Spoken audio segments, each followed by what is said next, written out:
à peine, nous allons être sur le Zoom. Alléluia. Sur Facebook bientôt. Gloire à Dieu.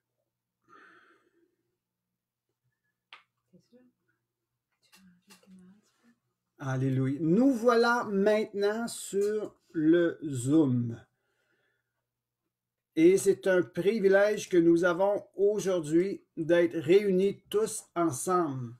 Avant d'aller plus loin, comme vous pouvez le voir sur le panel, nous avons des nouvelles personnes qui se sont rajoutées à nous ce matin. Comme vous pouvez voir, nous sommes avec Jean-Marc Duguay et toujours avec notre musicien, le pasteur Émilien Coton, directement de sa demeure. Et nous avons Sylvie, une personne précieuse à nos cœurs, une intercesseuse, ça se dit, oui? Je sais pas. Amen. Nous avons aussi mon épouse que j'aime, que je vous présente, Serena Coton. Alléluia. Bonjour. En plus, ce matin, nous avons le privilège d'avoir avec nous l'apôtre et le pasteur Jean-Pierre. Pardonnez-moi, j'ai de la difficulté avec les noms. J'ai toujours eu cette difficulté-là. Jean-Pierre Leroux, apôtre et pasteur de l'Église Le Chemin à Gatineau. Il va nous amener un message d'actualité vraiment extraordinaire. Alors, avant d'aller plus loin, je laisse la place à Jean-Marc pour faire une prière d'ouverture, une bénédiction d'ouverture et introduire Émilien pour la louange. Alors, et moi, je vous reviens dans quelques instants. Jean-Marc, c'est à toi maintenant. Au nom de Jésus, sois béni. Merci, Michel. Bonjour à tous. Bonjour, bienvenue à cette rencontre. Tous les dimanches, on se rencontre sur cette plateforme. Et, ce matin, ici en Gaspésie, on a probablement partout, là. J'espère qu'il fait beau chez vous, mais on a des airs de printemps ici, là. On est dans le mois de février, on a beaucoup de neige, mais ça sent le printemps. Donc, mon épouse me disait ça ce matin. Elle dit, j'ai hâte que le printemps arrive. Tout le monde a hâte à bien des choses dans ce temps-ci. J'entendais ce matin une nouvelle, c'est qu'il y a un médecin aux États-Unis de l'université Johns Hopkins, puis lui, c'est un chirurgien, il a dit que la pandémie serait probablement terminée ou en régression très forte au mois d'avril. On espère ça, hein? Tout le monde espère ça. Mais ce qui est important, je pense, c'est que qu'est-ce qu'on va retenir de ce qu'on aura vécu à travers cette pandémie. Et j'avais un passage ce matin dans Ésaïe, chapitre 45, au verset 22, il est dit, c'est Dieu qui parle, il dit, tournez-vous vers moi et soyez sauvés, vous tous des confins de la terre.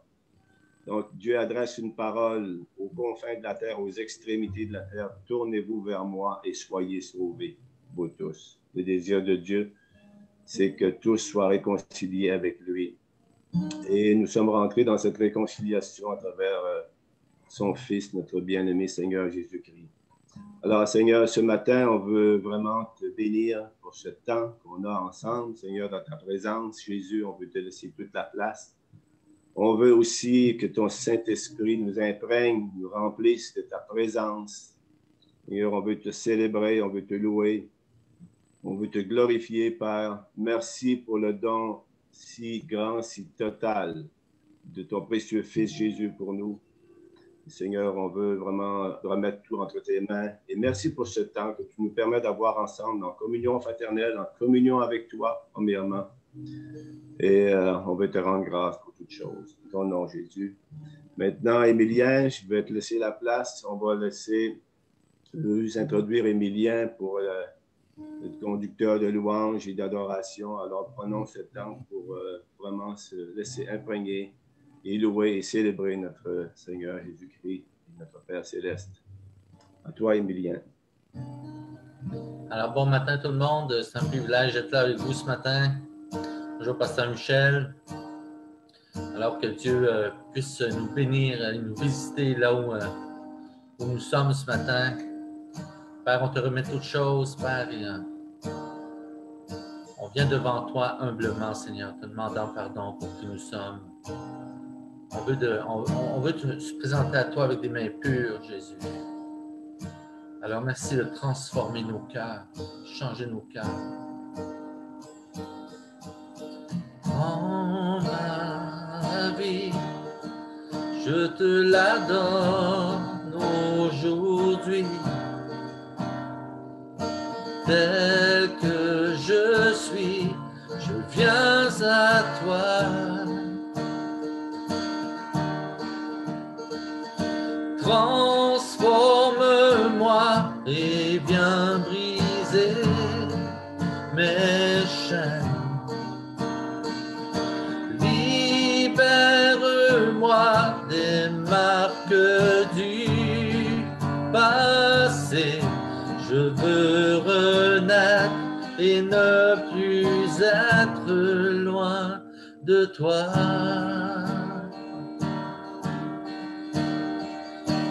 En ma vie, je te la donne aujourd'hui,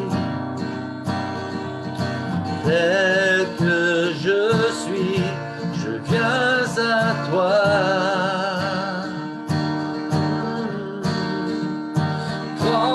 Transforme-moi et viens briser mes chaînes. Libère-moi des marques du passé. Je veux renaître et ne plus être loin de toi. Sois mon Seigneur, ma vie t'appartient. Change mon cœur, qu'il soit comme le tien. Oh, oh, oh, oh. Transforme-moi, change mon cœur.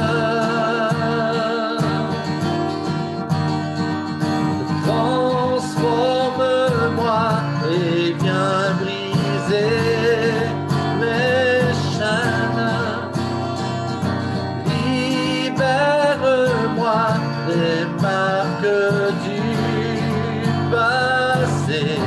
Je veux renaître et ne plus être loin de toi. Dans ma vie, je te la donne aujourd'hui,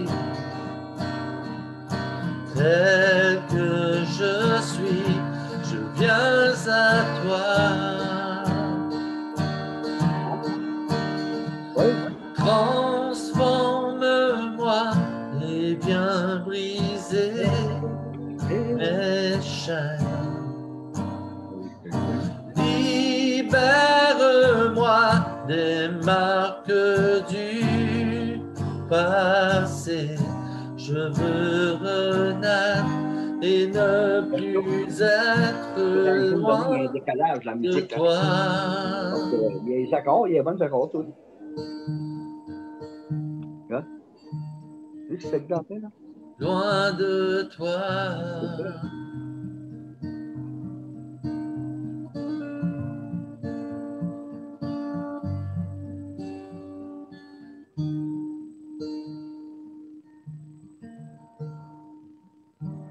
Tu étais là de la création, Fils unique du Dieu très haut.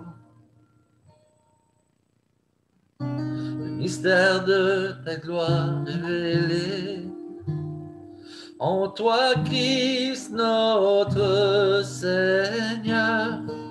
Ce nom si merveilleux, ce nom si merveilleux, le nom de Jésus-Christ, mon roi.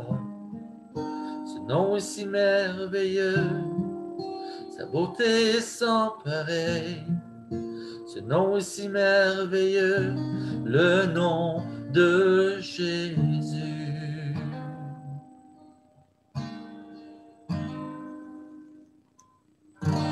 Tu n'as pas voulu les cieux sans nous. Alors Jésus, tu es venu. Ton amour a vaincu mon péché. Plus rien ne peut nous séparer. Ce nom est si glorieux, ce nom est si glorieux, le nom de Jésus-Christ, mon roi. Ce nom est si glorieux, sa beauté est sans pareil. Ce nom est si glorieux, le nom de Jésus. Ce nom est si glorieux, le nom de Jésus.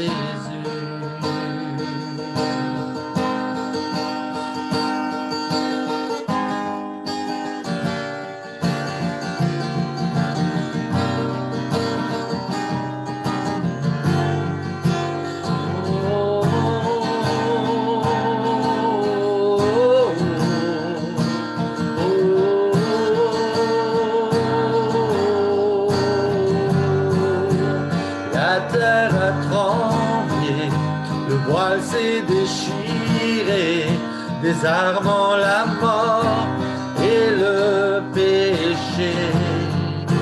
Les cieux chantent ta gloire, l'écho de ta victoire, car tu es le roi ressuscité.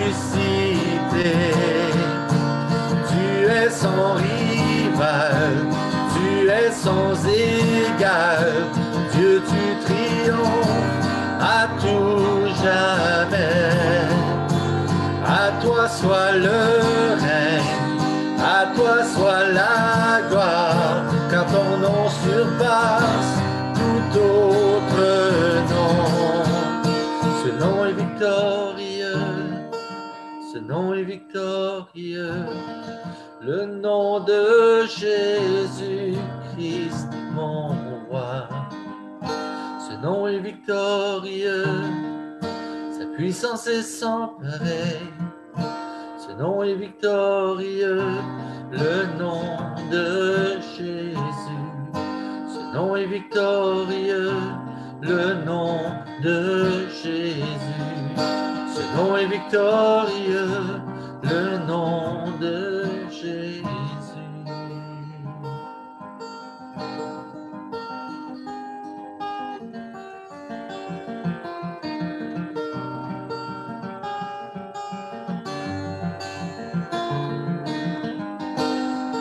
Merci Seigneur pour ta puissance. Révèle-toi à nous Seigneur, car toi seul est digne d'être loué, d'être adoré.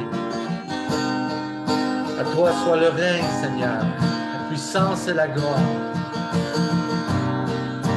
Alléluia Jésus. La terre a tremblé, le voile s'est déchiré, désarmant la mort et le péché. Les cieux chantent ta gloire, l'écho de ta victoire, car tu es le roi ressuscité. Ce nom est victorieux, ce nom est victorieux, le nom de Jésus-Christ, mon roi. Ce nom est victorieux, sa puissance est sans pareil. Ce nom est victorieux, le nom de Jésus. Ce nom est victorieux, le nom de Jésus. Ce nom est victorieux, le nom de Jésus.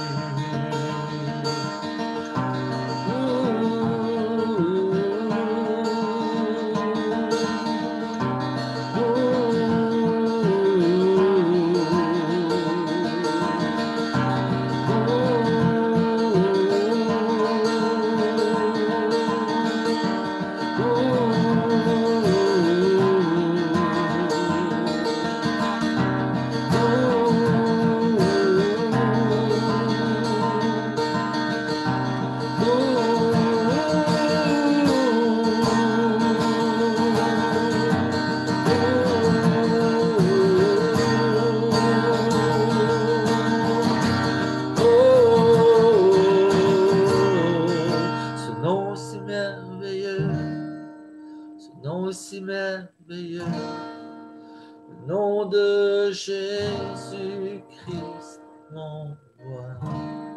Ce nom est si merveilleux, sa beauté est sans pareil. Ce nom est si merveilleux, le nom de Jésus.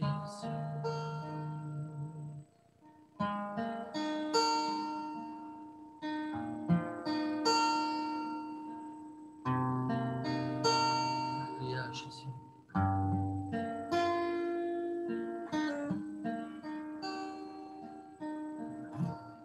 Là où tu es ce matin, élève ta voix vers Dieu. Élève tes mains, que la puissance de l'Esprit puisse toucher ton cœur. Sois en relation avec Jésus ce matin. Tu es appelé à plus de lui dans ta vie, plus de lui dans ton cœur.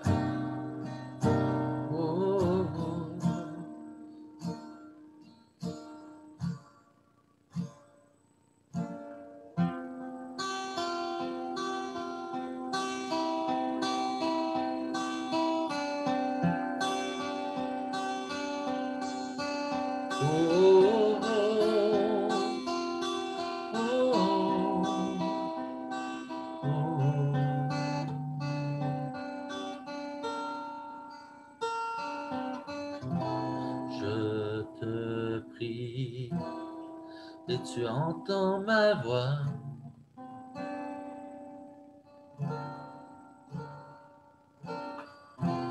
À l'abri dans le creux de tes bras, j'ai besoin que tu traces un nouveau chemin. J'ai tant besoin que tu sois mon puissant soutien. Tu es ma source, tu es mon bien. Quand je me perds, tu tends ma main, tu me relèves de la poussière dans le désert. Tu me diriges vers ta lumière, Seigneur. Tu es mon Père, et tu restes Dieu dans mon désert.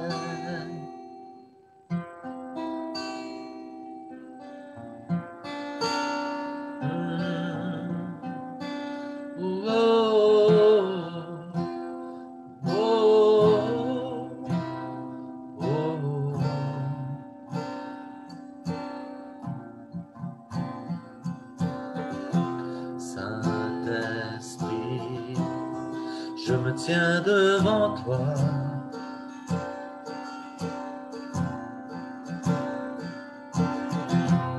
À l'abri, dans le creux de tes bras,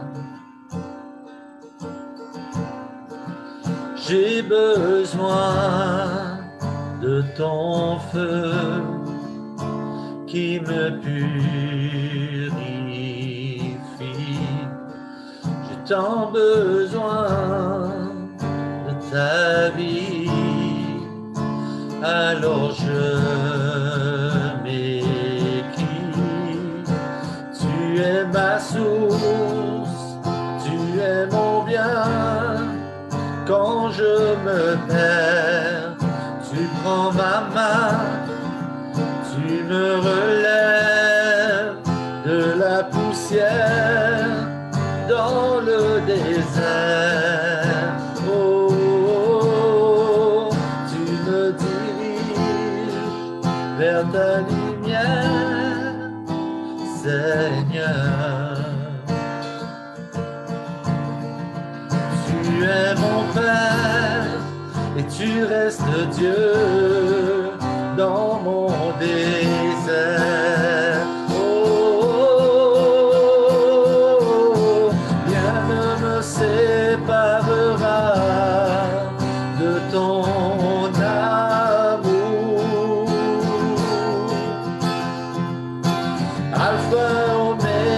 tu régneras toujours.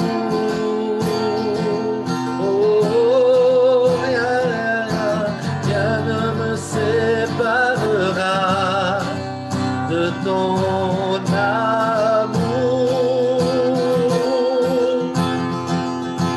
Alpha et Oméga, tu régneras toujours.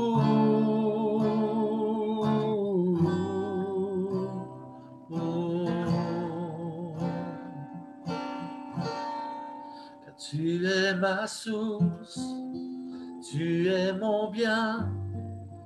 Quand je me perds, tu prends ma main, tu me relèves de la poussière dans mon désert. Tu me diriges vers ta lumière, Seigneur. Tu es mon Père, tu restes Dieu dans mon désert. Tu es mon Père, tu restes Dieu dans mon désert.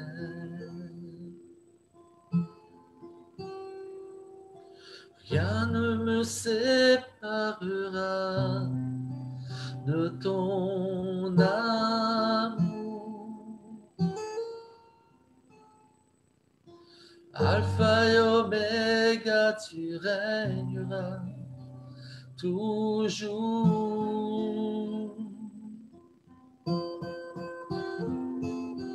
Rien ne me séparera de ton amour.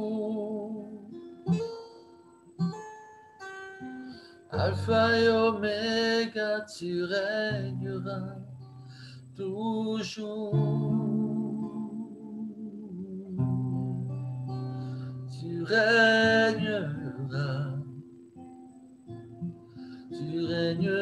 toujours. Toujours.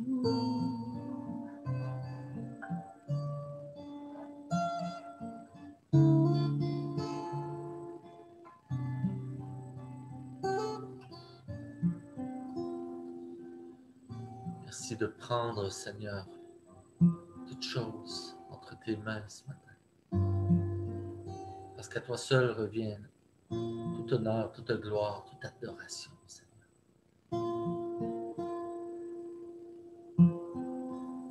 Prends tout, Seigneur. Prends tout ce matin. Merci de ta présence au milieu de nous. Merci d'être là. Je te demande de toucher chacune des personnes qui sont dans leur domicile, Seigneur, là où ils sont, dans leur lieu. Merci de ta visite ce matin, d'être présent. Que la puissance de ton Saint-Esprit soit à l'œuvre en nous, entre nous, pour nous, Seigneur. Que la communion puisse jaillir, Seigneur, ce matin, entre chrétiens, Seigneur. Ceux qui veulent recevoir de toi. Sois béni, Seigneur, en toutes choses.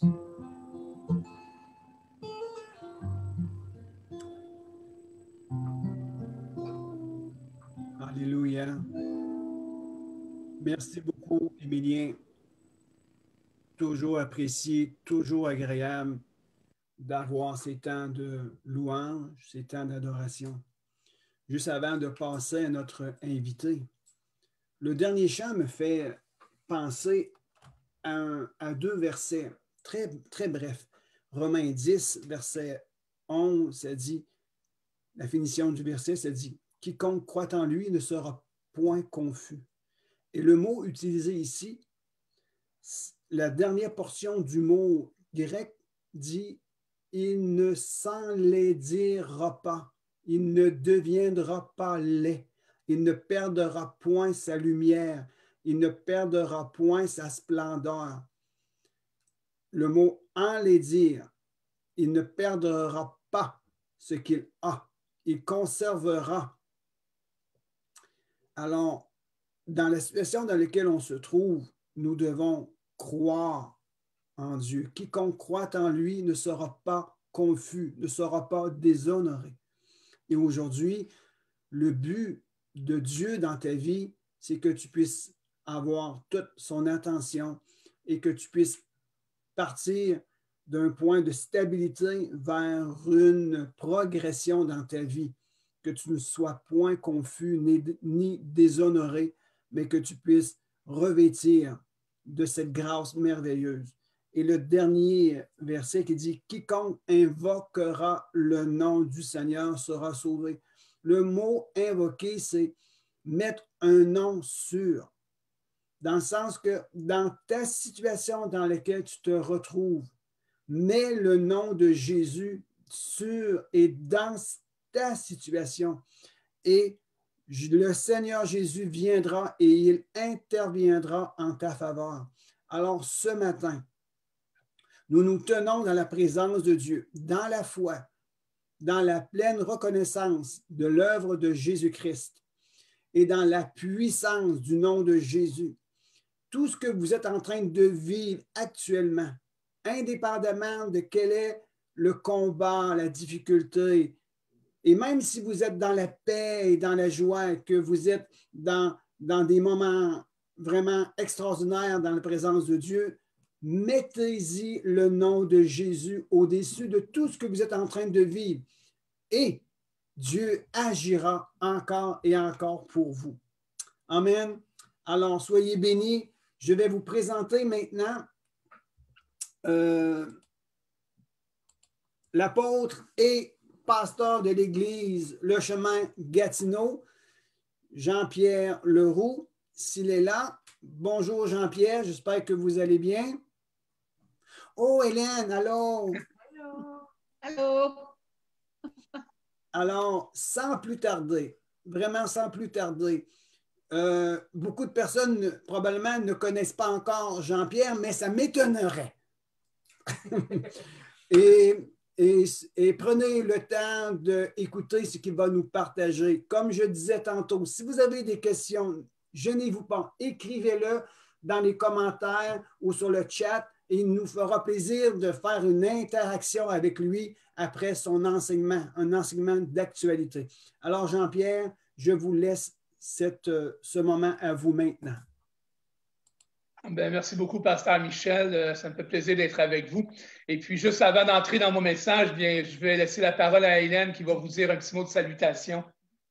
Bonjour à tout le monde. Je suis vraiment contente d'être avec vous ce matin. Depuis tantôt, depuis qu'il y avait les chants, il y a toujours un verset qui me revient à l'esprit. Et je voulais vous le partager. C'est « Voici le jour que Dieu a créé, qu'il soit pour nous un sujet de joie ».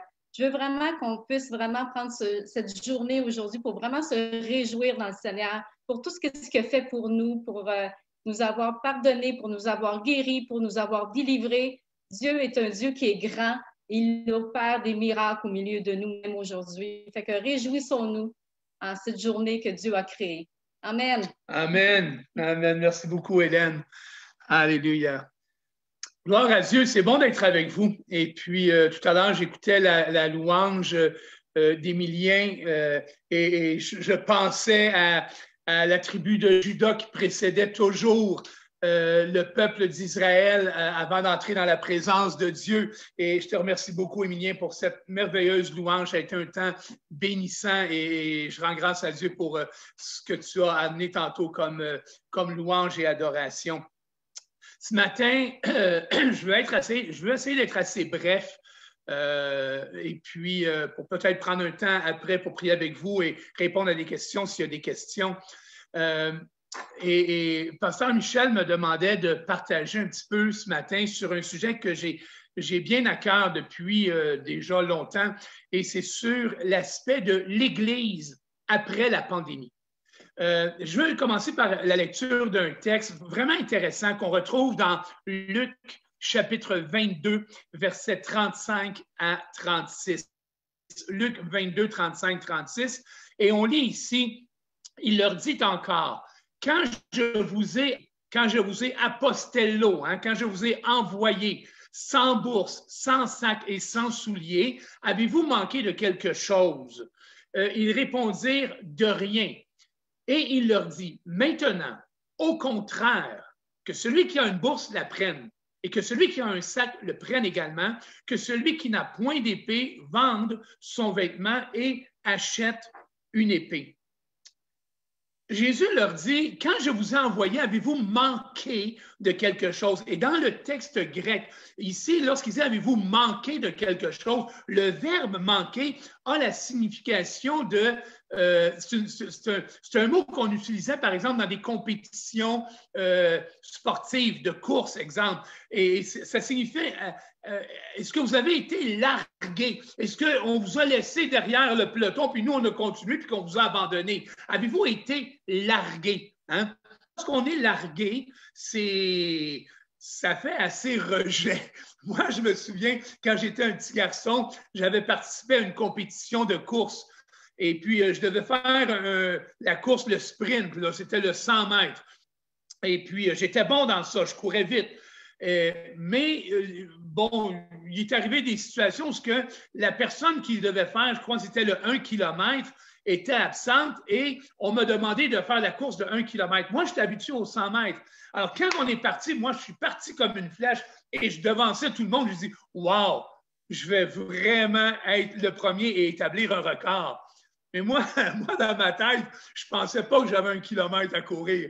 Et après un tour, là, les autres ont commencé à me rattraper tranquillement. Et là, j'ai été dépassé par 1, par 2, par 3. Et finalement, tout le monde m'a dépassé.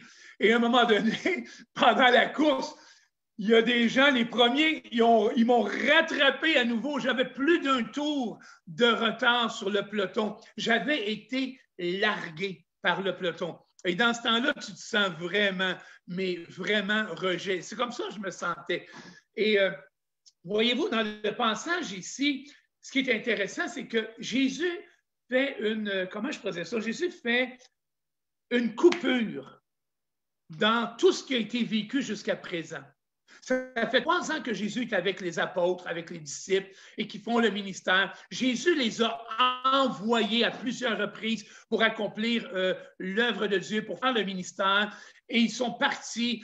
Ils ont fait des miracles, ils ont délivré des possédés, ils ont guéri des malades, ils ont annoncé la bonne nouvelle, ils ont vu des gens se tourner vers Jésus, ils ont propagé la parole de Dieu partout, ils ont annoncé le salut par grâce en Jésus-Christ et ils ont annoncé le salut qui était tant promis, ils ont annoncé que le Messie était présent au milieu d'eux. C'est toute une nouvelle, ça. Le Messie est avec nous, il est là, il est présent. Venez l'écouter, venez l'entendre, venez voir ce qu'il fait. Il ressuscite des morts, il guérit des malades, il délivre des possédés, il rend la vue à l'aveugle, il rend le boiteux capable de marcher à nouveau. Et ils se sont mis à annoncer la parole partout. Mais voilà que quelques temps avant d'être amenés comme prisonniers et d'être crucifiés, quelques jours avant, quelques heures avant, Jésus dit, écoutez, jusqu'à présent, vous m'avez servi de telle façon. Vous avez fait telle et telle chose pour me servir. Mais maintenant, je vous dis, les choses vont être différentes. Au cours de la dernière année, une des phrases que j'ai souvent entendues, et non seulement ici au Québec, là, mais partout dans le monde, sur différents Zooms où j'étais présent, une des phrases que j'ai entendues le plus souvent se répéter, c'était celle-ci. Après la COVID, l'Église ne sera plus la même. Et je sais que je ne suis pas le seul à avoir entendu ça. Vous avez sûrement entendu ça. Après la COVID, l'Église ne sera plus jamais la même. Et quand je réfléchissais à cette pandémie qui a frappé le monde et dans laquelle on est toujours actuellement, je réalisais que dans l'histoire du monde, il y a seulement eu 4 drames ou 4 épreuves mondiales connues qui ont frappé la planète. Et ça, bon, je dis 4 épreuves, c'est à part du déluge de Noé. Là. Avec le déluge, j'en ferais 5. OK? Mais sinon, il y a eu 4 épreuves seulement planétaires qui ont frappé notre monde et qui ont eu des conséquences majeures. La première, ça a été la Première Guerre mondiale, la guerre de 1914 à 1918. Et quand cette guerre a frappé la planète, parce que c'était mondial, le monde était en pleine révolution industrielle et il y avait un fossé énorme qui séparait les riches des pauvres. Et on estime que la Première Guerre mondiale a fait plus ou moins 18 millions et demi de morts partout sur la Terre. Là. 18 millions et demi de morts. Et à la fin de cette guerre-là, les églises en Europe s'étaient vidées. Tellement vidées qu'on ne savait pas comment l'Église était pour se relever de ça. Il y avait des morts partout. Les églises s'étaient vidées à cause justement du nombre de personnes qui étaient décédées. Plusieurs bâtiments, plusieurs églises étaient détruites. Il y a des villages, des villes au complet qui étaient rasées, qui avaient été rasées. Et puis, c'était une situation qui était terrible.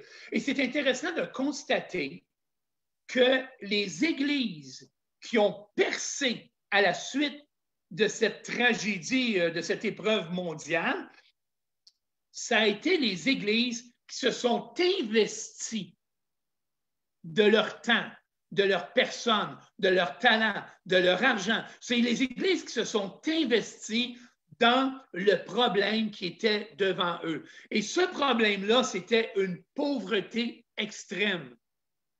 Les églises qui se sont rebâties, c'est celles qui ont été plus préoccupées par les besoins des autres que par leur propre croissance. Ça, c'est les églises qui ont réussi à percer au travers de cette épreuve-là. La deuxième épreuve qui est venue après ça, et je vous dirais que c'est une épreuve qui est venue chevaucher la Première Guerre mondiale, et c'est une épreuve qui s'est étendue à partir de janvier 1918, donc on était encore pendant la Première Guerre mondiale, et qui s'est terminée à la fin de 1920. Donc, ça a été une épreuve qui a duré pendant 3 années pleines. Et ça a été la grippe espagnole qui a frappé partout sur la planète. La pandémie de la grippe espagnole s'est fait ressentir sur tous les continents. Et puis, ça a pris presque 1 an avant qu'on réalise l'ampleur de cette pandémie-là. Parce que, bon, les gens mouraient, tout ça, mais on était en pleine guerre. Donc, beaucoup de gens sont morts, on pensait qu'ils étaient morts à cause de la malnutrition, du froid, des conséquences de la guerre. Mais en réalité, c'était une pandémie qui était en train d'éclater partout sur la planète et ça a pris presque 1 an avant qu'on réalise qu'est-ce qui se passait. Et puis, il s'est créé une atmosphère de peur et de crainte qui a envahi la planète entière. Et la guerre nous mettait devant un ennemi que l'on voyait, mais la grippe espagnole nous mettait devant un ennemi qu'on ne voyait pas. Et on estime, parce que c'est une estimation, là, parce que, bon, on n'a pas pu faire de relevés scientifiques, on n'a pas pu faire vraiment... on n'a pas été capable de pouvoir réunir toutes les données, mais on estime qu'il y a environ entre 75 et 100 millions de personnes, entre 75 et 100 millions de personnes sont victimes de cette pandémie-là. Personne ne connaît vraiment l'ampleur des statistiques parce que tous les cas n'ont pas été recensés. Et à la suite de tout ça, encore là, ce qui est intéressant, c'est qu'à la suite de cette épreuve mondiale, il y a eu un puissant réveil qui s'est répandu dans toutes les églises qui ont répondu aux besoins que cette pandémie-là avait créés. Et le besoin qui était le plus grand à ce moment-là, c'était un besoin de sécurité devant un ennemi invisible. Et Jésus était la réponse à cela. Et à titre d'exemple, je vais vous donner un exemple. Il y a eu, quelques années auparavant, il y a eu un mouvement qui s'était créé par William Booth. qui était l'Armée du Salut. Et l'Armée du Salut, c'était un mouvement qui était là pour pouvoir annoncer la parole de Dieu. Mais à cause de la Première Guerre mondiale et à cause de la pandémie de la grippe espagnole, l'Armée du Salut s'est mise à faire du travail social. Et aujourd'hui, ils sont reconnus partout sur la planète comme une œuvre qui est proactive pour aider son prochain. Ils se sont mis à être des bons samaritains. Et ça a été un mouvement qui a pris de l'ampleur d'une façon incroyable.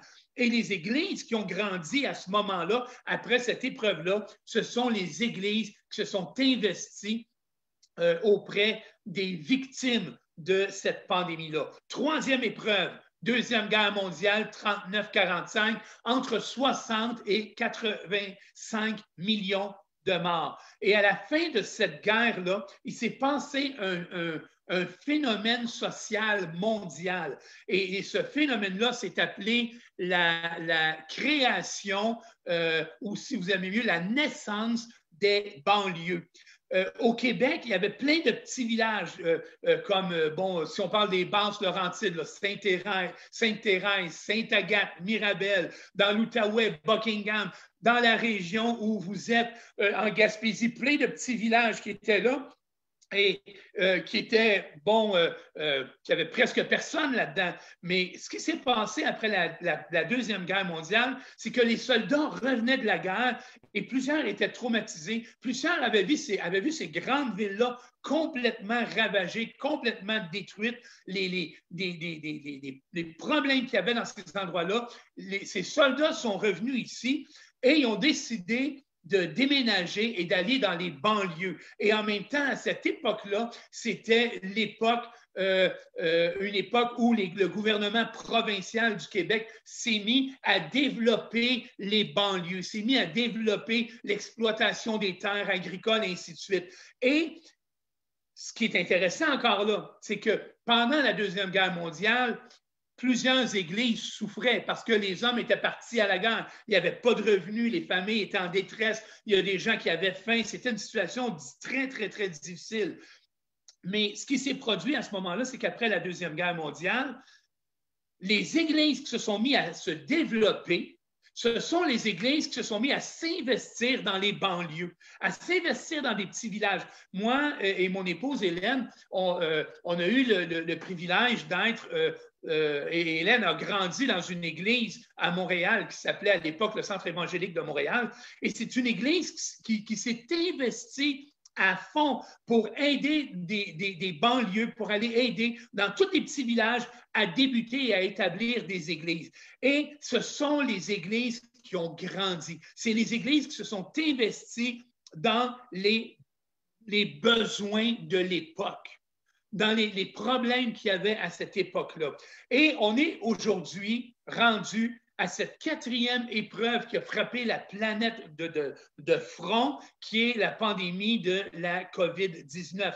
Et à l'heure où on se parle aujourd'hui, on estime que 111 millions de personnes sur la Terre qui ont été atteints de ce virus-là, et on parle de 2,4 millions de décès jusqu'à présent. On ne sait pas jusqu'où ça va aller. Ça, c'est ce qu'on entend parler.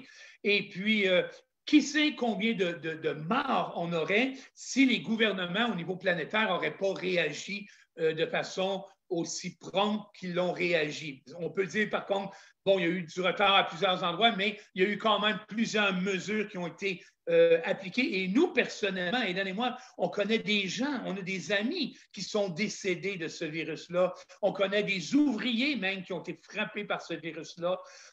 À nous, à l'Église, Le Chemin, on a des campus, on a des maisons, Le Chemin, des cellules, des églises maisons. Et dans un de nos campus, on a plusieurs personnes qui ont été frappées de ça. Alors, on est là aujourd'hui. Et si si je regarde actuellement les églises en général, partout sur la planète, je vois que les églises ont été frappées durement par les consignes, les restrictions et ainsi de suite. Et juste au Canada, on estime qu'il n'y a que 4% au Canada des églises et des organismes chrétiens qui sont restés stables dans leur croissance, dans leurs finances, qui sont soit restés stables ou qui ont eu une augmentation. C'est donc dire que 96% des églises, des organismes chrétiens ont eu une diminution dans leur croissance, dans leurs finances, dans leurs activités. 96%, c'est énorme. Et bon, je rends grâce à Dieu de ce que je connais quelques églises, je connais plusieurs églises qui sont restées stables. Là. Et je remercie le Seigneur pour ça. Mais là où je veux vous amener, c'est justement ici. Dans le début de cette crise pandémique-là qu'on a eue, la phrase qui était toujours répétée, c'était celle que je vous ai dit au tout début. Après la pandémie, l'Église ne sera plus pareille. Et je le crois. Et je le crois. Je regarde, nous, à notre Église, à l'Église Le Chemin, bon, on a peut-être 300 membres, je ne sais pas, là, à l'Église, 300 personnes qui fréquentent notre Église, peut-être plus, en tout cas, je ne sais pas là, exactement. Là, en tout cas, toujours est-il que les dimanches matins, bon, l'Église était pleine, l'Église était pleine. Aujourd'hui, on est tous sur Zoom. Mais le jour où on va reprendre nos activités, je ne pense pas qu'on va être plein. Il y a quelques mois, on était tombé en zone orange. Demain, on tombe en zone orange, mais ça ne sera pas les mêmes consignes. Mais on était en zone orange, zone jaune. Et à un moment donné, on pouvait se réunir à 125. On dit « Wow, c'est merveilleux! » Et à notre grand étonnement, on n'était pas 125 à l'Église, on était peut-être 70, 75. Les gens ont pris des habitudes. Ils disaient, bien, écoute, c'est le fun, le dimanche matin, on reste à la maison, on reste en jaquette, on reste en pyjama. Là, vous voyez, moi, j'ai une belle chemise, un gilet, mais vous ne voyez pas mon bas. Non, inquiétez-vous pas, je suis en jeans. OK? Mais les gens disent, on reste à la maison, on peut s'occuper des enfants, passer ça. Et je crois qu'il y a beaucoup de personnes qui ne retourneront pas de façon présente, d'une façon présentielle, qu'on dit aujourd'hui, à l'Église. Et du moins, ils vont y aller moins souvent. Et ça nous place devant un défi, nous, les Églises. Un grand, grand défi. Et on doit se poser la question, si c'est vrai que l'Église ne sera plus la même, à quoi doit-on s'attendre, premièrement? Et si les églises qui ont une croissance, ce sont les églises qui s'investissent dans le besoin des gens, eh bien, quel est ce besoin? Et on doit être en mesure d'être capable de pouvoir identifier les besoins qu'il y a aujourd'hui dans notre société. Je suis un enfant de Dieu, vous êtes des enfants de Dieu. Je veux servir le Seigneur et ma mission est votre mission à vous, à chacun de vous, ma mission et la vôtre, c'est d'annoncer la bonne nouvelle de l'Évangile, d'annoncer la bonne nouvelle du royaume. C'est d'être capable de dire à nos contemporains, à ceux avec qui on vit, d'être capable de dire à notre communauté, écoutez, vous avez des besoins, Jésus veut rencontrer votre besoin. Si tu rencontres un aveugle, ça ne donne rien de prier pour lui pour qu'il puisse être capable de marcher. Il est capable de marcher. Son besoin, c'est un besoin au niveau de sa cécité. Il a besoin de recouvrir la vue. Si tu vois quelqu'un qui est en difficulté financière, tu as beau prier pour lui, pour sa guérison physique, autant que tu veux. C'est pas ça qu'il a besoin. Il y a un besoin financier. Si quelqu'un vit de l'angoisse actuellement, il a besoin de la paix. Il n'y a pas besoin que tu lui donnes de l'argent, il a besoin de la paix. Donc, on doit être capable d'identifier les besoins de ceux et de celles qui nous entourent. Moi, au cours de la dernière année, depuis 1 an en fait, mes fonctions à l'Église, bon, ceux qui connaissent notre Église, l'apôtre principal, c'est Alain Caron, c'est l'apôtre, et moi, je travaille avec lui à plein temps dans l'Église. On est 2 à travailler à plein temps dans l'Église, il y a lui, il y a moi, et il y a une équipe pastorale qui est là, en place, et qui nous aide dans le travail qu'on a à accomplir. Et moi, depuis 1 an, mon travail à l'Église a changé d'une façon radicale. Et mon travail aujourd'hui à l'Église consiste à amener l'Église dans la communauté. Nous, pendant des années et des années, Et même moi, comme pasteur, j'ai fait ça pendant des années. Pendant des années, on a cherché à amener la communauté à l'intérieur de l'Église. Venez chez nous, venez dans l'Église, venez à l'Église. Au lieu de dire à l'Église, allez dans le monde, allez annoncer l'Évangile, sortez des 4 murs qui vous entourent. Nous, on a cherché à amener plutôt que de chercher à apporter. Alors que notre message est un message apostolique. Jésus dit, quand je vous ai envoyé, quand je vous ai apostellé, quand je vous ai donné le mandat d'apôtre, quand je vous ai envoyé dans le monde, avez-vous manqué de quelque chose? Jésus n'avait pas dit à ses disciples, allez dans le monde, allez chercher ces gens-là et amenez-les. Amenez-les avec vous, amenez-les vers vous. Non. Jésus a dit, allez. Et il n'a pas dit, amenez. Et nous, pendant des années, pendant des décennies, ça fait des décennies, en fait, qu'on cherche à amener les gens plutôt que d'aller vers les gens. Et dans les années 70, vers la fin des années 70, début des années 80, au Québec, on a vécu un réveil spirituel. Et même au sein de l'Église catholique, il y a eu un réveil spirituel qui a donné naissance au mouvement charismatique. Mais moi, je me souviens que dans ces années-là, écoutez, nos églises étaient pleines de jeunes. Et on allait témoigner partout. Moi, je me souviens, je partais avec des jeunes de mon église et on allait témoigner dans le Vieux-Montréal. C'était à l'endroit, à l'époque, c'était l'endroit de prédilection pour les hippies et les drogués. Et nous, on allait leur témoigner. Et le dimanche, ces jeunes-là venaient à l'église. Et à toutes les semaines, on avait des nouveaux. Parce qu'on allait. Mais aujourd'hui, on cherche à amener plutôt que d'aller. Donc, quels sont les besoins de notre société aujourd'hui? Quels sont les besoins de l'après-COVID? Et moi, je peux vous dire que depuis 1 an, j'en ai identifié plusieurs à Gatineau, et non seulement à Gatineau, mais même au Québec. Et je partage ça avec plusieurs pasteurs au Québec, et il y a plein de pasteurs qui me disent, Jean-Pierre, peux-tu nous aider à établir certaines choses? Peux-tu nous aider à mettre des programmes en place pour notre Église? On peut le faire.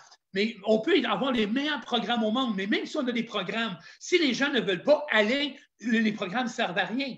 Je vous donne des exemples.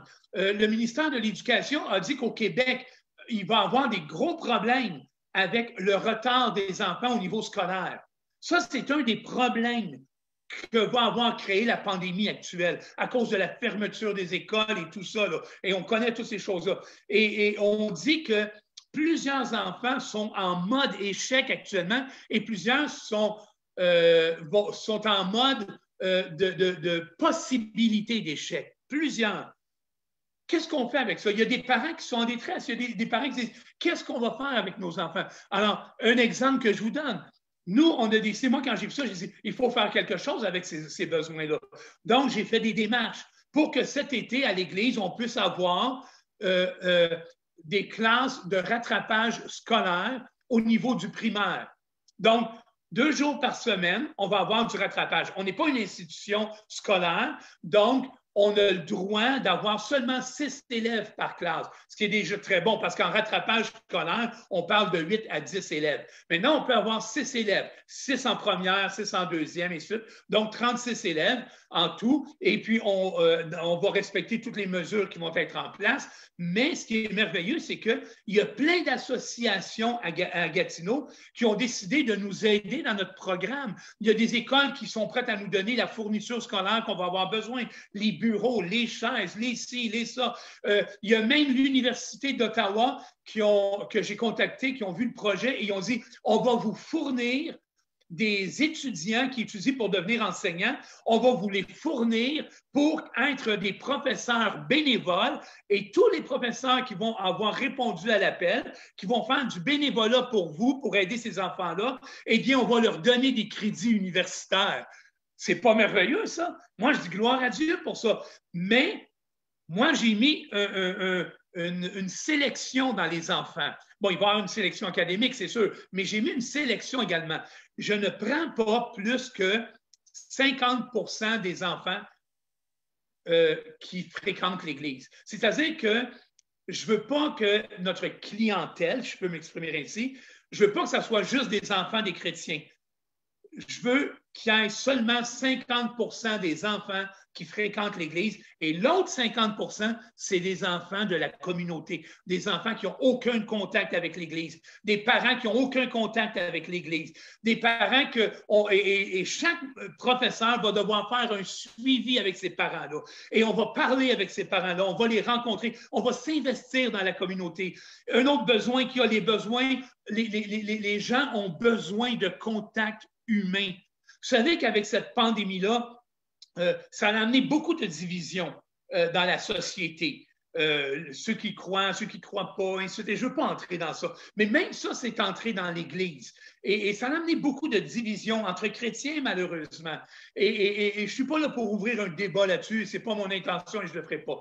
Mais toujours est-il qu'à cause de ça, il y a des amitiés qui se sont brisées. Il y a même des liens dans des familles qui se sont brisés. Donc, les gens ont besoin de contact humain. Il y a des gens qui ont perdu des amis dans ça, qui sont toujours vivants, mais qui ont pris des distanciations. C'est plus que des distanciations sociales, c'est des distanciations amicales. Il y a des gens qui souffrent de solitude. Des personnes, des aînés qui souffrent de solitude, des gens qui sont chez eux et qui souffrent de solitude, des personnes qui étaient seules et qui souffrent de solitude. Et ces gens-là ont besoin de contact. Et c'est à nous à aller vers eux. Pas leur dire, si vous voulez des contacts, venez chez nous. Vous savez, la parabole du bon samaritain, elle est toujours active aujourd'hui.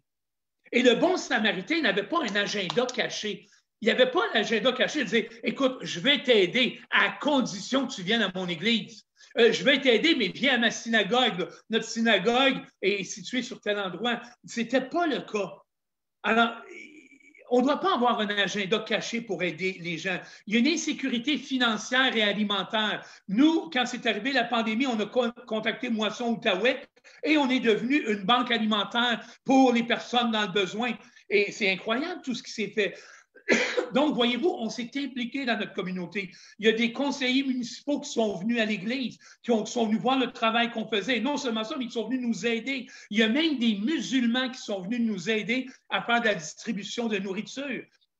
Ça, c'est les besoins qu'on a. Maintenant, on doit regarder et réfléchir à quelles sont nos ressources. Jésus disait, quand je vous ai envoyé la première fois, vous n'avez pas manqué de rien. Maintenant, que celui qui a une bourse la prenne, que celui qui a besoin d'une épée vende ce qu'il a et qu'il en achète une, que celui qui a des sandales, qu'il les prenne avec lui. Vous devez prendre ce que vous avez aujourd'hui. Qu'est-ce qu'on a aujourd'hui? Bien, on a plein de choses. On a nos capacités, on a nos talents, on a nos relations, on a la formation qu'on a reçue dans nos églises pendant des années qu'on doit mettre maintenant au service de la communauté. On a des besoins dans notre ville. Et ça vaut juste pour le fun ce matin, je me suis amusé. Ça m'a pris 30 à 45 minutes, pas plus que ça.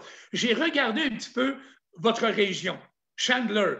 Bon, la mairesse, Mme Langlois. Et à Chandler, on dit sur le site de la ville qu'il y a 7422 habitants là-bas. Il y a un service, savez-vous que, je trouve ça intéressant, il y a un service d'accueil dans la MRC de Percé, Chandler, et puis ils donnent même des cadeaux aux nouveaux arrivants. Je me suis dit, wow, je vais partir là-bas avec ma femme, on va avoir un cadeau.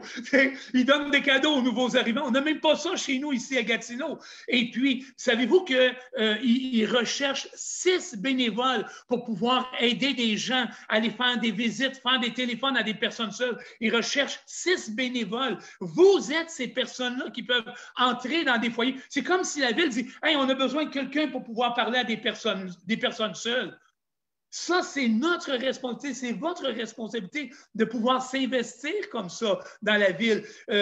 Bon, il y a 3 maisons de jeunes dans votre secteur. Il y en a une que vous aviez où vous réussissiez qui n'existe plus, je crois, maintenant, parce qu'il y a eu des problèmes là, au niveau des installations qui ont été fermées. C'est merveilleux. Alors, moi, je trouve ça merveilleux que ça soit fermé. Pourquoi? Parce que ça vous lance le défi de dire on va aider notre communauté à avoir une nouvelle maison de jeunes et à s'investir dans ça. Il y a la télévision communautaire où vous pourriez faire des émissions de télévision. Le centre d'action bénévole qu'il y a dans votre région, c'est une mine d'or. Ils ont même des cliniques d'impôts pour aider des gens à faire les impôts. Nous, à notre Église, on vient de partir ça. Donc, c'est toutes des choses qu'on va avoir, des choses qu'on va faire, et c'est des choses que vous pouvez faire. L'investissement est là.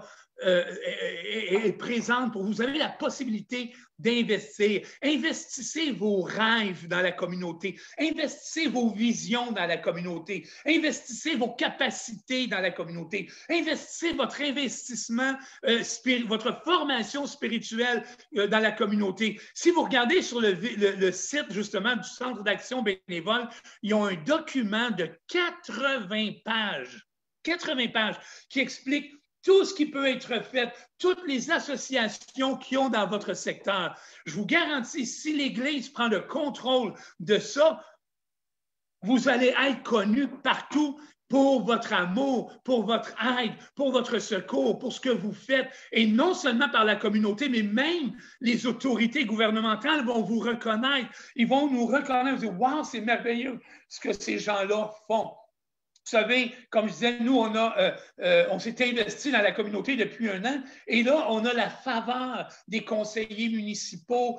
Encore la semaine dernière, je parlais avec la conseillère municipale de notre secteur qui me disait, écoute, notre maire actuel donne sa démission et bien, en fait, il ne renouvellera pas son mandat et elle est intéressée à s'investir. Et il y en a qui m'ont dit, écoute, Jean-Pierre, est-ce que ça t'intéresserait de viser ou tu devrais songer à viser pour devenir un conseiller municipal dans la ville? C'est quelque chose auquel on n'a jamais pensé à ça. Mais il y a des possibilités aujourd'hui. Moi, je termine avec ceci. Ce que vous faites aujourd'hui, vous ne savez jamais les répercussions que ça peut avoir plus tard. Vous ne savez pas. Vous savez, et je finis à ce témoignage-là. Hier, j'avais été invité à participer sur un Zoom en Espagne. Pas parce que je suis populaire, c'est parce que j'ai vécu en Espagne pendant un bout de temps. En fait, c'est en Espagne que j'ai accepté le Seigneur en 1976.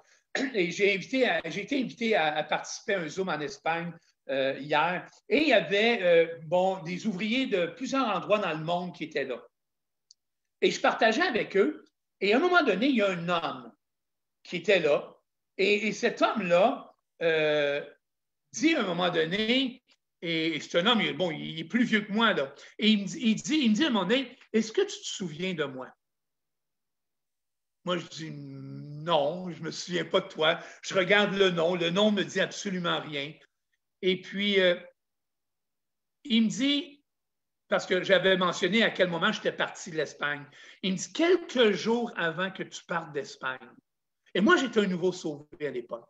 J'étais sur une ferme et tu étais sur cette ferme-là. Et tu es venu me voir, tu m'as demandé qui j'étais. Je t'ai dit mon nom, je m'appelle Gus. Et moi, j'ai demandé, je ne me souviens plus de ça, j'ai demandé d'où il venait. Et lui, il me dit qu'il avait connu le Seigneur quelques années auparavant, mais qu'il avait abandonné la vie chrétienne. C'est pas qu'il avait tombé dans le péché ou qu'il avait péché. Là. Il avait carrément dit, moi, je ne veux plus rien savoir de Jésus, je ne veux plus rien savoir de Dieu, je ne veux plus rien savoir des églises. Moi, je ne veux plus rien savoir des chrétiens. C'est fini pour moi tout ça.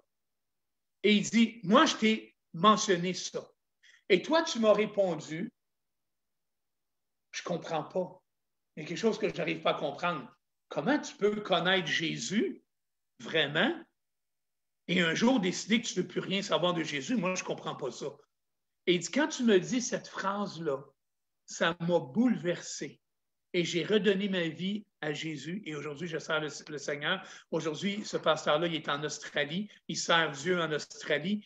Et moi, je n'ai jamais été en Australie. Là. J'ai été dans beaucoup de pays, mais je n'ai jamais été en Australie. Et je vois des fruits en Australie de ce que j'ai fait. Alors moi, je veux simplement vous dire aujourd'hui, mes amis, investissez-vous là où vous avez la possibilité de le faire, parce que l'Église d'après-COVID est une Église qui va s'impliquer dans sa communauté.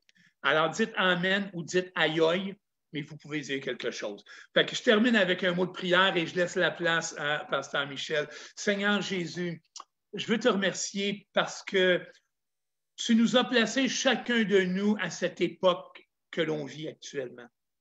Seigneur, il y a 5 ans, 10 ans, 15 ans, qui aurait cru qu'un jour on aurait passé par ce moment-là dans notre vie? Mais aujourd'hui, on est là. Et Seigneur, je te demande, donne-nous la sagesse de bien agir pendant cette crise-là. Donne-nous la sagesse dont on manque si souvent.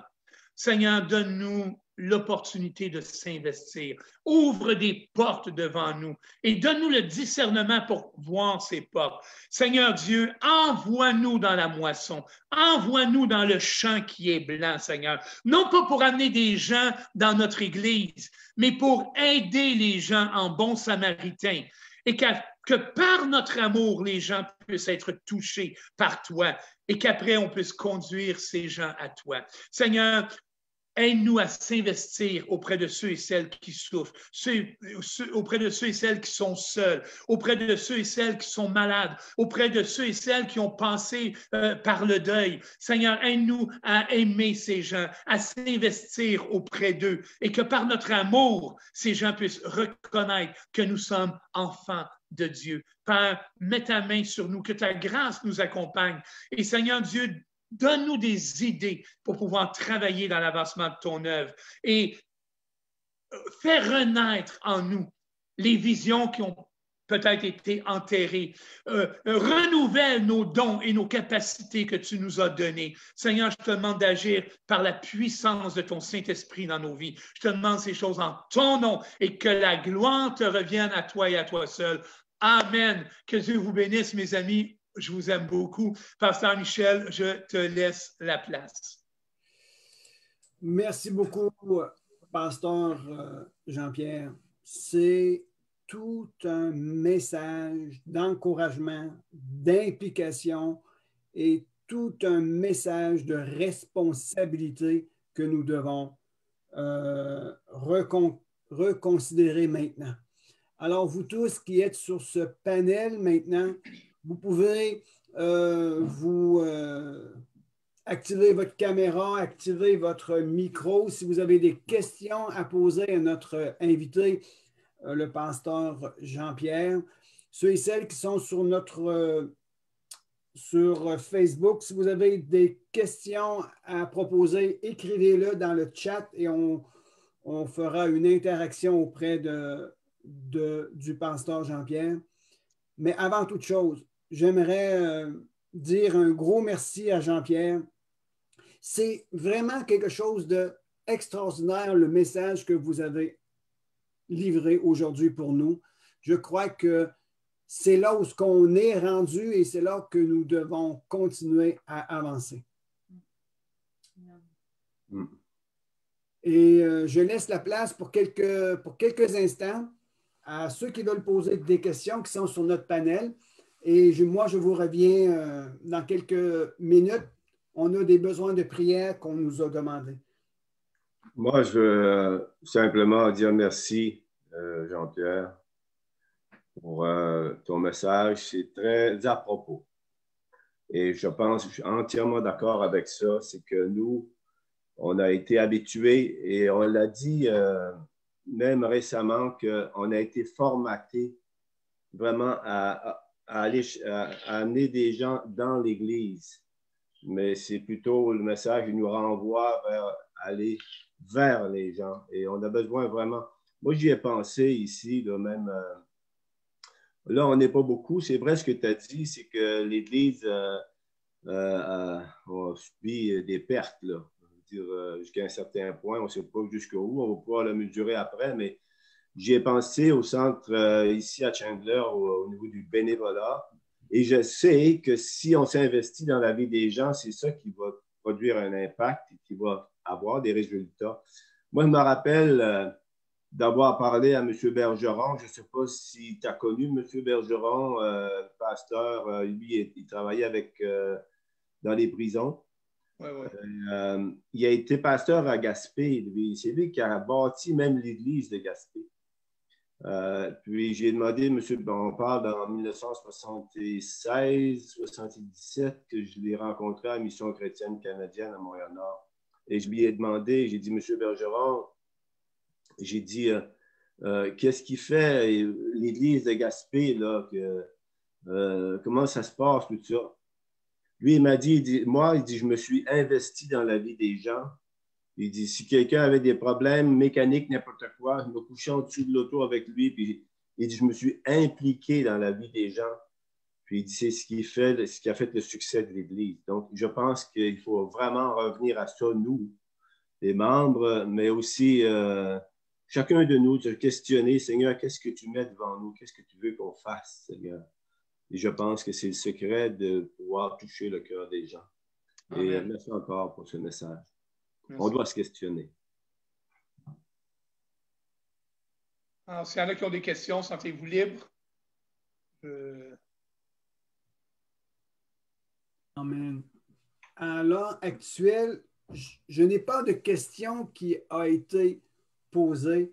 Par contre, Jean-Pierre, pour ce qui est de notre côté à nous, il est évident que nous allons porter une attention particulière. Et je trouve super intéressant, tu as fait quelque chose que nous ici, on ne fait pas. Regardez sur les sites de la MRC pour connaître la situation de notre région. Je suis même honteux. J'ai honte parce que je suis dans une position où on devrait, nous, être au courant de ces choses. Mais bon, je me repens. Va, ne pêche plus. Amen. Mais c'est des choses auxquelles on ne pense pas souvent. Hein? C'est que moi, ça m'a pris des années pour y penser. Aujourd'hui, je le fais par instinct parce que je suis habitué. Maintenant, sinon, je ne le ferais pas plus. Amen. Il y a des commentaires sur notre Messenger. Quelqu'un disait, c'est le temps de bouger, de s'impliquer et de rechercher à aider. D'autres, il dit, je demande à Dieu de me montrer le chemin pour que je puisse aller là où Dieu le veut. Alors, on voit que les gens sont interpellés par votre message, pasteur. Et la Bible dit, tout ce que ta main trouve à faire, fais-le. Hein? C'est ce qu'on doit faire. Et j'écoutais tantôt le témoignage, ce que Jean-Marc partageait. Et Jean-Marc vient d'une église il parlait de ça, l'église où il était avant. Il vient d'une église dans laquelle, à cette époque-là, c'était des églises qui allaient dans la rue, qui allaient vers les jeunes. À l'époque, Jean-Marc était jeune. Bon, ça fait longtemps de ça. Il était jeune à l'époque. Et c'était des églises qui allaient. Et aujourd'hui, ben, on est tombé dans on forme. C'est tellement vrai, Jean-Pierre, ce que tu dis. Quand je suis arrivé à l'église, on était en 76, on était à peu près 9 dans l'église. Je suis le premier converti, moi, à mission, avec M. Valensoren. Puis un an après, on était rendu environ 70. Hein? Donc, on sortait dans les parcs, puis on allait vers les jeunes, puis les gens y répondaient. Il faut rappeler ça. Hein? C'est le secret. Il faut s'investir. Je viens d'écrire un petit mot sur notre Messenger. Suite à ce que vous disiez, pasteur Jean-Pierre, on forme et on forme et on forme. On forme tellement qu'on est déformé à la mission initiale. Ouais.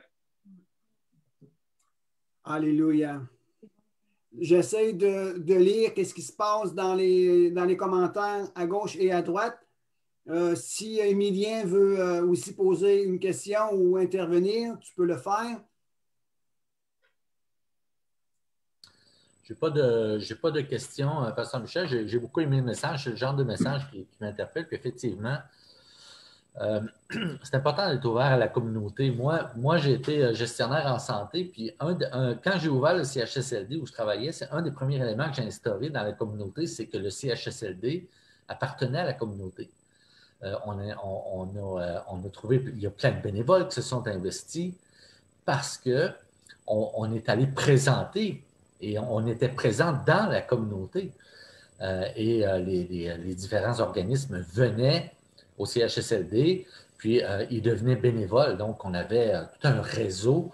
Et je pense que l'Église est, selon moi, le principal organisme d'une communauté. Et elle doit s'investir dans sa communauté, non seulement pour être connue, mais pour faire connaître Jésus à travers notre témoignage qui nous sommes. Amen. Yes. Alléluia.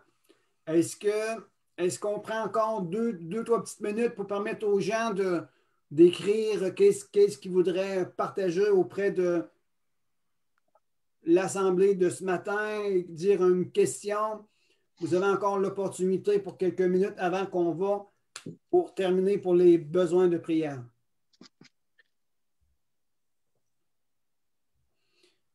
Il y a un commentaire ici qui est dit, tu as dit, revivez nos dons et les mettre au service de la population. Je crois que c'est le temps maintenant de s'activer au sein de notre communauté. Ici, je lis un autre commentaire. On peut aussi faire du bénévolat pour accompagner les personnes en fin de vie. Oui, absolument. Je l'ai fait avant la pandémie. J'ai hâte qu'on me rappelle pour le faire encore. Un commentaire de Christine ici. C'est vraiment important d'accompagner ces personnes. Amen. Alors, il n'y a pas d'autres commentaires? Un grand merci, par exemple. C'est vrai que ça vient nous stimuler là où on est. Et c'est ma prière à tous les jours quand je quitte pour aller travailler. Et je demande au Seigneur, Seigneur, que veux-tu que je fasse dans mon milieu? Que ce soit avec les collègues, que ce soit avec les enfants. Je n'ai pas le droit de parler de Dieu dedans. Mais quand je vois un enfant qui est blessé, quand je vois quelqu'un est triste, quand je mets ma main sur l'enfant, je prie sur l'enfant. Sans dire, mais dans mon cœur, je le fais. Et quand j'ai une opportunité d'encourager ou de partager ma foi à travers les lignes, je le fais aussi. Alors, je sais que je dis, Seigneur, qu'est-ce que tu veux? Mais je sais que c'est important, là où on est, de partager et d'amener un aide, un soutien aux gens qui sont dans la difficulté. Alors, je pense qu'on a besoin de se réévaluer et voir aussi quels sont nos dons, quelles sont nos capacités, qu'est-ce qu'on peut faire pour aider. J'ajouterais juste qu'il faut faire attention aussi de ne pas tomber dans le piège de se mettre un fardeau sur nos épaules. Hein? Le but de l'exercice n'est pas de se dire on se met un fardeau, puis il faut qu'on fasse quelque chose. Non, non, c'est pas le but de l'exercice. C'est qu'à un moment donné, ça devient normal. On voit quelqu'un qui est mal pris, on va l'aider, on donne un coup de main à l'un, on donne un coup de main à l'autre. Vous savez, si vous faites un Zoom samedi soir, on fait une réunion de prière sur Zoom, je ne pense pas qu'il y ait beaucoup d'inconvertis qui vont venir. OK? Mais si vous faites un Zoom avec 1 ou 2 personnes qui travaillent dans le domaine de l'éducation, par exemple, et qui vous dites, on va vous donner des trucs pour être capable de faire un suivi pédagogique avec vos enfants à la maison, ah bien, peut-être que là, tu vas avoir 5, 6, 7 personnes qui ne vous connaissent pas du tout, qui vont dire, hey, on va se brancher sur le Zoom pour avoir de l'aide là-dessus. Ou, par exemple, le rattrapage scolaire. Vous dites, on va vous aider, les parents, à faire ça. Oups, tu vas avoir des parents qui vont se brancher là-dessus. Et puis, ils vont dire, mais vous êtes qui, vous autres? T'es qui, toi? Ah, moi, mon nom, c'est Serena. Ouais, mais tu sors d'où, toi? T'es quoi? T'es-tu directrice de la commission scolaire de la région? Non, non, je suis juste une maman qui veut s'investir auprès de ses enfants. Wow, c'est super. Et les gens vont vouloir te connaître. C'est comme ça que ça se passe.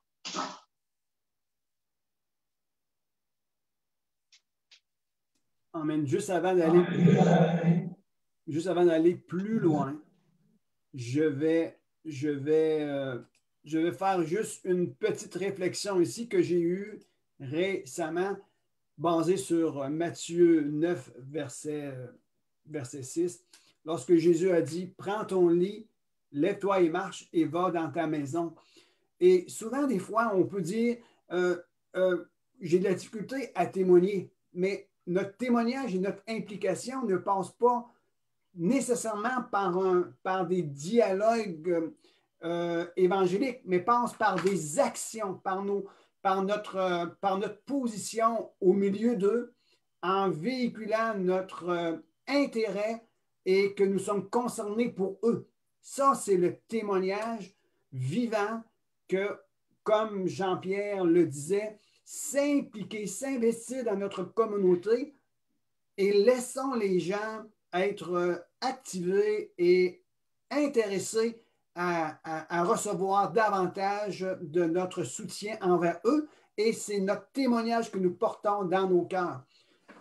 évangélisons par des actions concrètes en répondant aux besoins de notre communauté. Amen. Amen. Alors, est-ce qu'il y a quelqu'un d'autre sur le panel qui veut intervenir pour une trentaine de secondes, 1 minute maximum, et on termine en prière?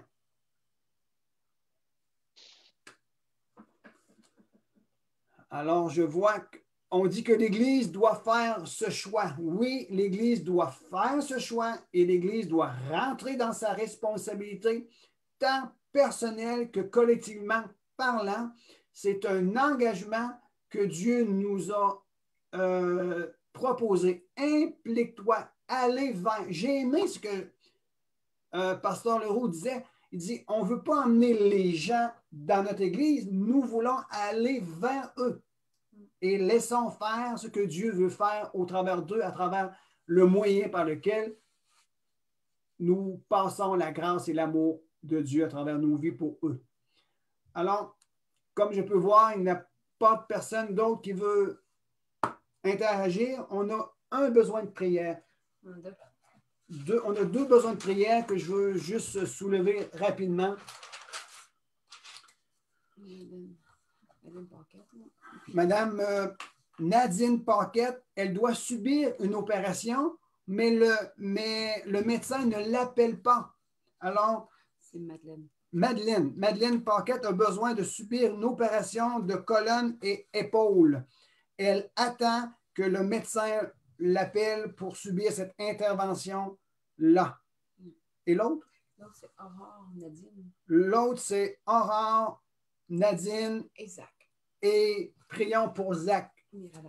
Alors, on va juste faire une prière générale. Le temps avance très vite. Je fais une courte prière et je redonne le mot de la fin à l'apôtre et pasteur invité de notre Zoom aujourd'hui. On aime tellement l'entendre. Il est rempli d'une grâce et ça fait du bien. Alors, Seigneur Jésus, nous voyons les besoins de Mme Paquette, de Aurore et Nadine et Zach. Nous voulons et nous positionnons devant ton trône de miséricorde et nous réclamons, Seigneur, dans le nom de Jésus, que leurs besoins soient rencontrés. Nous prenons le temps pour élever leurs besoins et que la grâce et que toute chose s'active autour de leur vie et tout se place, Seigneur, en faveur de leurs besoins.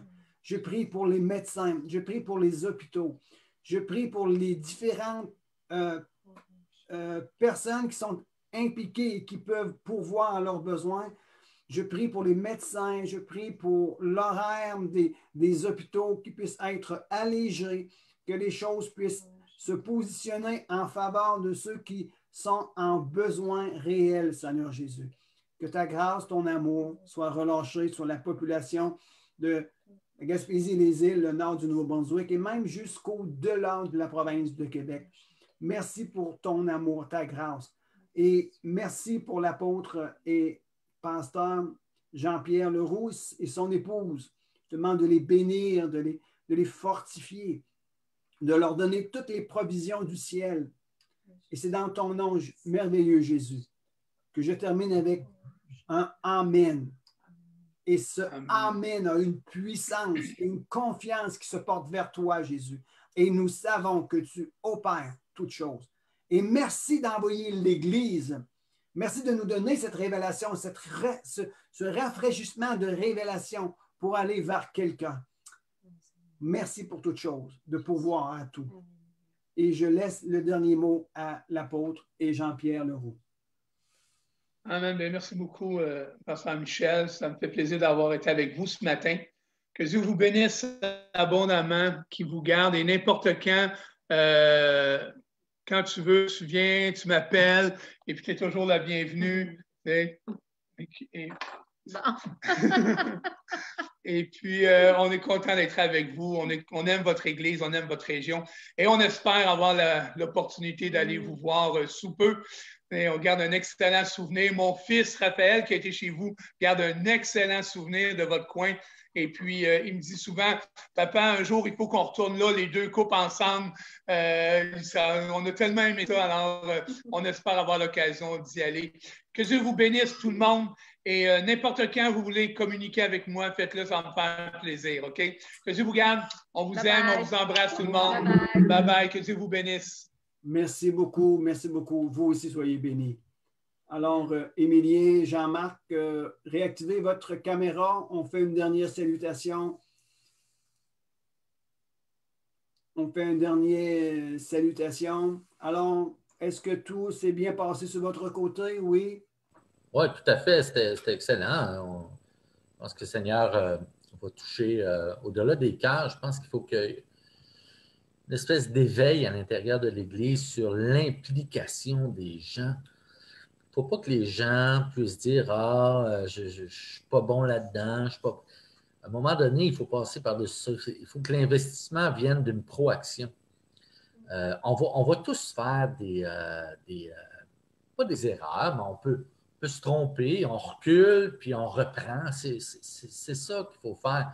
Puis créer des contacts, moi, je trouve ça très, très intéressant. Puis je pense que c'est nécessaire pour l'Église d'aujourd'hui, puis l'Église d'après-COVID, d'après-pandémie. Ça va être le genre d'église sur lequel il faut investir, j'en suis persuadé aussi. Amen, amen. Et pour toi, Jean-Marc, un dernier mot avant qu'on quitte?